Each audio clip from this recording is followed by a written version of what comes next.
Hey guys, so I'm cleaning the house right now, and I tend to wander up here and just kind of mindlessly clean. I think we all do that. It's like in the shower, you think of stuff in the shower because you don't have anything better to do.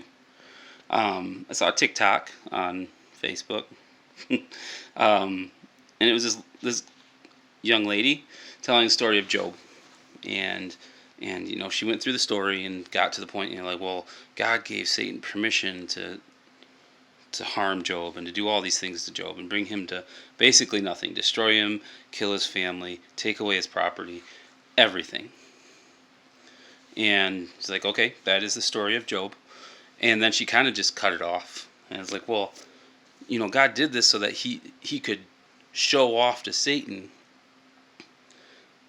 that Job would still love him and still follow him even if we did all this thing, which isn't false. But her reasoning is to show that God was doing it to be prideful in his follower. And I don't think that's the story. You missed the mark just by this much. I think the story is that somewhere down the line God knew somebody needed to have somebody to identify with their deep suffering. And there's friends in the Job story that I think aren't that great. It's been a while since I read the story. So maybe not friends, but somebody that maybe feels like they're in a really deep, dark place in their life. Maybe they're contemplating things that are not healthy. And they can go to Job and not be like, oh, well, Job had it worse than me.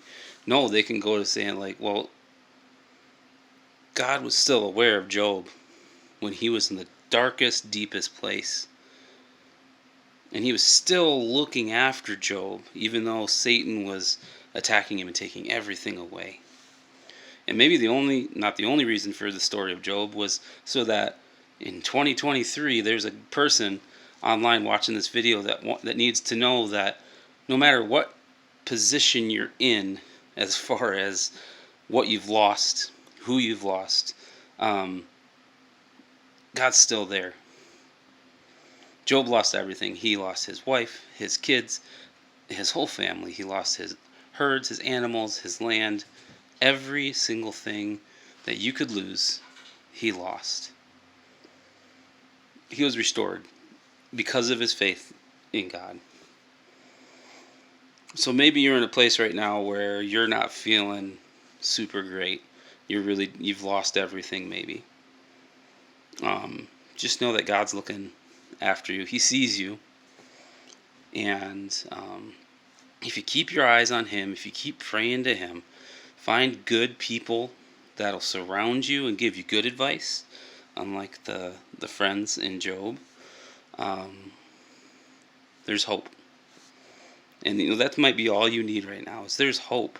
And there's an end to what you're going through. Just keep your trust in God. If you don't have your trust in God, I would highly suggest you find somebody that you know that's a really strong Christian and talk to them about that. Because that's something that will change your life. So, thank you, TikTok, for giving me something to talk about and think about while I was cleaning my house. Hope you guys have a good night.